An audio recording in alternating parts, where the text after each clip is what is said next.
Senhor esteja convosco. Ele está no meio de nós. Proclamação do Santo Evangelho de Jesus, escrito por São Lucas. Glória a vós, Senhor.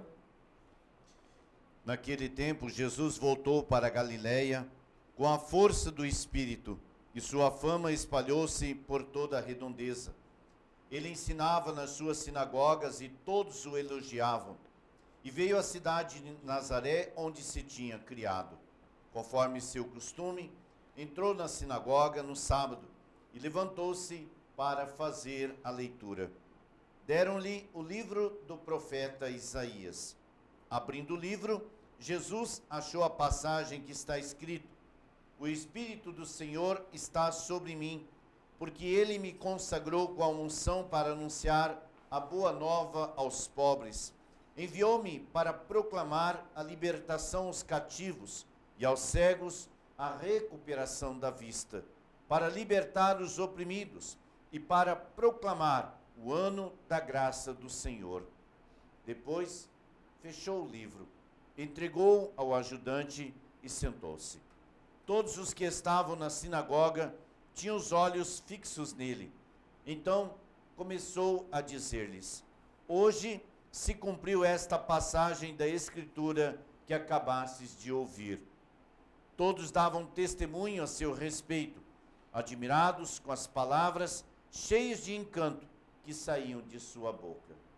Palavra da salvação. Glória a vós, Senhor. Louvado seja nosso Senhor Jesus Cristo. Para sempre seja louvado. Amado irmão, querida irmã, ao celebrarmos esta liturgia desta quinta-feira depois da Epifania, nós celebramos este grande mistério do amor de Deus que vem instaurar o seu reino em nosso meio. Importante que você memorize no seu coração esta frase do capítulo 4 de Lucas, versículo 21, quando Jesus diz: Hoje se cumpriu esta passagem da Escritura que acabastes de ouvir. Na pessoa de Jesus, todas as profecias, todas as promessas, tudo que Deus falara antes, agora se realiza. E como se realiza?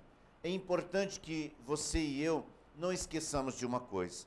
No momento em que João Batista fora preso, Jesus tinha sido batizado e agora, durante o batismo de Jesus, veio o Espírito Santo que pairou sobre ele na forma de uma pomba e ali ouviram Deus falando claramente: Este é o meu filho amado. Muito bem. João foi preso. Imediatamente, Jesus inicia o seu tempo de vida pastoral, para que você compreenda a sua missão. 3 anos da sua história de missão, ele inicia.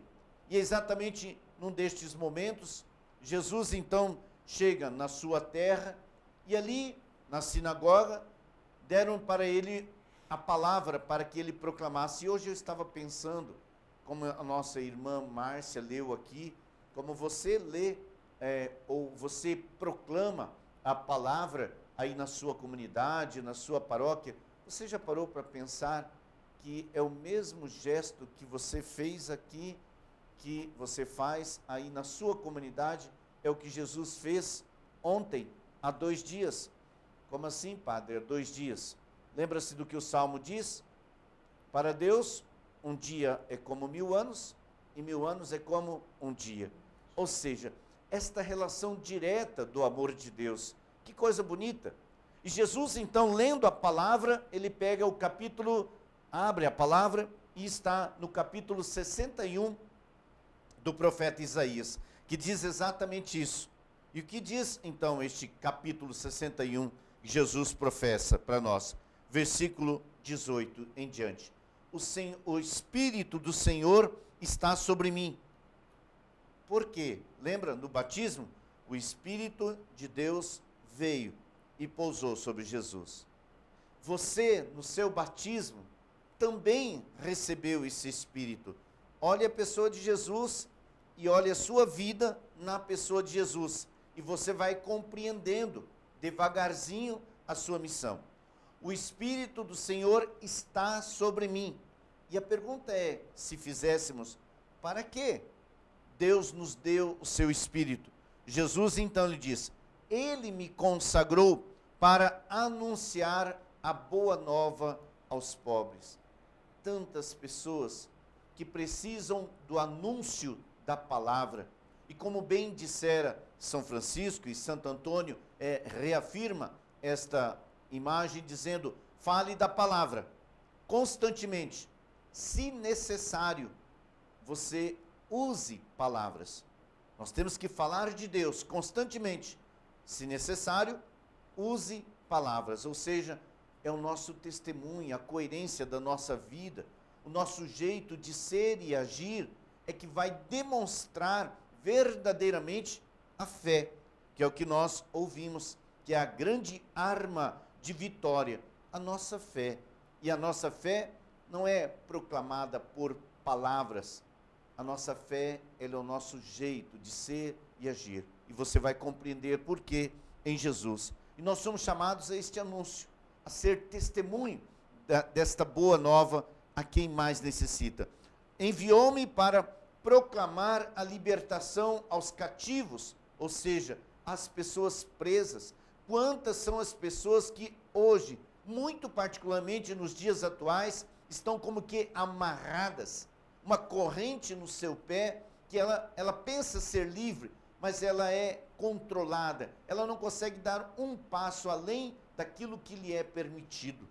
Ora, esta pessoa presa na sua angústia pessoal, nas angústias sociais que nós vivemos, diante disso, onde que está a libertação?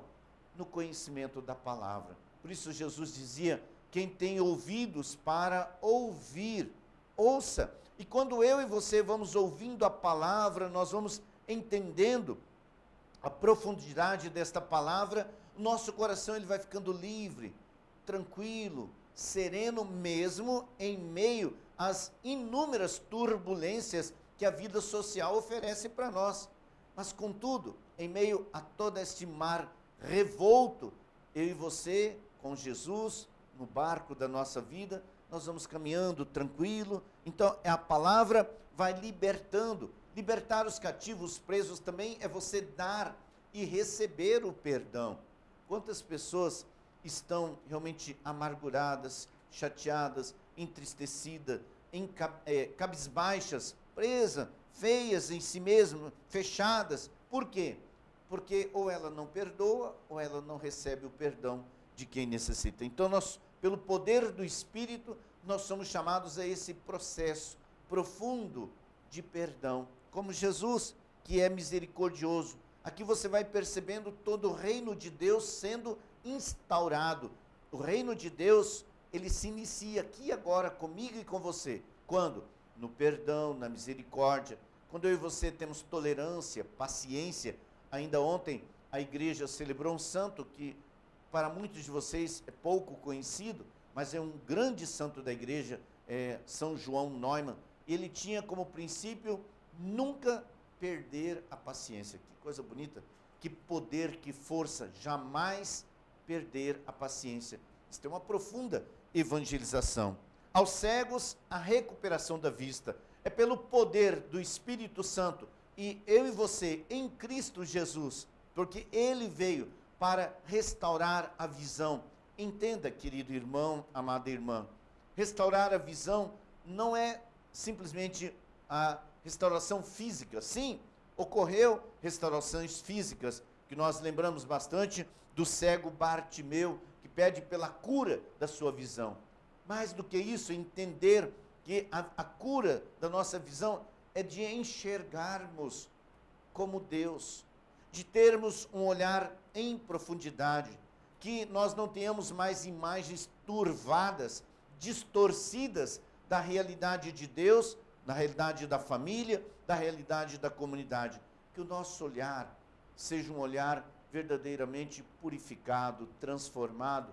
Jesus, cure o meu olhar, cure a minha visão, tire a minha cegueira, para eu enxergar, para você enxergar corretamente. Veja, se você olha para os membros da sua família, Se você olha para os membros da sua comunidade com o olhar de Cristo, e aqui nós aprendemos muito com... me fugiu a ideia agora. Purificar o olhar. Quando nós olhamos, eu queria lembrar de São Patrício, perdoe-me. São Patrício nos ensina dizendo, Cristo no olho daquele que me vê. Então, aqui, se você está repleto da pessoa de Cristo, o Espírito de Jesus, o teu olhar sobre mim não é um olhar de maldade, não é um olhar de julgamento, mas é um olhar de acolhimento. Se no meu olhar eu estiver repleto do Espírito que pairou sobre Jesus e que nós recebemos em nosso batismo, nós olharmos para o outro. Se eu olhar para você repleto do Espírito de Cristo, então é impossível que eu deseje o mal para você, que eu julgue, que eu condene ou que eu blasfeme sobre você. Nós somos chamados a este olhar purificado. Pedir que nós verdadeiramente recuperemos a nossa visão e olhemos a partir de Cristo. E, sobretudo, o último aspecto, para libertar os oprimidos e proclamar o ano da graça do Senhor. O que é proclamar o ano da graça do Senhor? É verdadeiramente dar total perdão a toda e qualquer espécie de dívida existente em nossa vida. Nós somos chamados a esta proclamação, um ano da graça, um ano da paz. E onde que isso acontece? À medida em que eu e você vamos assumindo o Espírito de Jesus. Por isso, a primeira leitura, muito clara, nós vimos esta semana inteira, acredito que você a tenha meditado dia após dia, nós vamos ver São João dizendo, se você ama Deus, você ama o seu irmão. Se você diz que ama Deus, mas não ama o seu irmão, você não conhece Deus e você é um mentiroso. Então veja, é um exercício profundo de amar a Deus. Por isso amar a Deus não é um romance. Eu amo Jesus, meu peito queima quando eu ouço falar em Jesus. Que bom! Mas qual é a consequência disto? É verdadeiramente assumir, dia após dia, a cruz de Jesus. E o que é a cruz de Jesus? Aquela pessoa lá em casa que necessita do teu perdão, aquele irmão na comunidade que necessita, para que a paz seja instaurada. Não é fácil, mas é abraçando a cruz de cada dia que nós seremos salvos. E eu quero terminar lendo a última frase da primeira leitura que nós proclamamos hoje, do capítulo 4 da primeira carta de João. Esta é a vitória que venceu o mundo. Qual é a vitória que venceu o mundo? A nossa fé. Se pudesse você dizer para mim, se eu perguntasse, você tem fé? Você dizia, sim, padre, eu tenho fé. Sim, eu creio nisso. Nós temos fé. Então nós temos que dizer para Jesus, com toda a igreja, Senhor, aumente a nossa fé, que é esta purificação de todo o nosso olhar, e isto se dá à medida em que nós escutamos a palavra. Que nosso Senhor abençoe você, que você tenha o amor de Maria em sua vida. Segure nas mãos de Maria, nossa mãe, neste ano que estamos iniciando, ainda no qual posso desejar um feliz ano novo. E o que é um feliz ano novo? É a capacidade de você segurar na mão de Deus, enfrentar as tempestades da vida e proclamar na sua vida, casa, comunidade, trabalho, onde você estiver, proclamar o reino de Deus. Se a igreja, quando diz para você, o Senhor esteja convosco, você diz, Ele está. Ele está no nosso meio. E é que bonito, ainda ontem nós rezamos isto. Jesus, quando os discípulos se assustaram, Ele disse, coragem, sou eu. Coragem, eu estou com vocês. Então, que não haja medo, que não haja insegurança, que haja muita alegria no nosso coração. Havendo muita alegria em nosso coração por causa da certeza da presença de Jesus. E esta é a nossa fé. Qual é a consequência disso? Nós vamos ter tolerância, nós vamos ter paciência, e nós vamos nos acolhendo mutuamente, e vamos caminhando, caminhando, um dia sem que percebamos, pronto, o reino de Deus está instaurado. Vamos pedir esta graça à nossa vida pessoal, à nossa vida comunitária, à nossa igreja de Campo Grande.